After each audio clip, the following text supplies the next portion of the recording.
आणि यानंतर आपण जाणार आहोत माझे सहकारी ज्यांनी अजित भुरे जे या कार्यक्रमाचे सूत्रसंचालक आहेत त्यांच्याशी संवाद साधलाय. पाहूयात अजित भुरेंशी झालेला हा संवाद. माझ्यासोबत एक अशी व्यक्ती आहे जे उद्धव ठाकरे राज ठाकरे यांच्या अत्यंत जवळच्या आठवणी त्यांच्याकडे आहेत, सहवास त्यांचा लाभलेला आहे.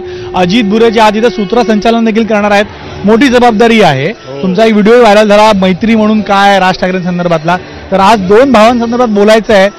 दडपण आहे, डेफिनेटली दडपण आहे, कारण ज्या पद्धतीचे इथं माणसं गोळा झालेली आहेत, जमाव आहे, तो बघता अशा पद्धतीच्या कार्यक्रमाचं सूत्रसंचालन करणं हे कठीण काम आहे. त्यामुळे बघूया आता कसं होतंय ते, काय जमतंय ते.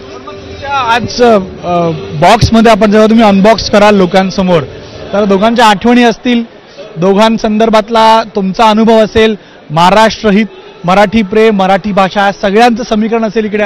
नाही, सगळ्यांचं समीकरण असण्याचा प्रयत्न असेल, परंतु मला असं वाटतं की मला ऐकण्यापेक्षा लोकांना त्या दोन भावांचं म्हणणं ऐकण्यामध्ये जास्त इंटरेस्ट असेल.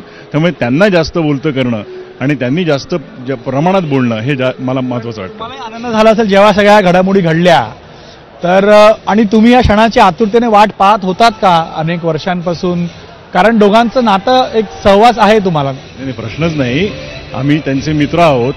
त्यामुळे ते दोन भाऊ एकत्र येणं हे आमच्या सगळ्यांसाठी महत्त्वाचं आहे, आनंदाचं आहे. आणि फक्त आमच्यासाठी नाही, आजूबाजूच्या अनेक लोकांसाठी आनंदाचं आहे आणि त्या आनंदात आपण सहभागी होऊया. अजित भुरे इथे आहेत ज्यांना सूत्रसंचालन करायला जास्त वेळ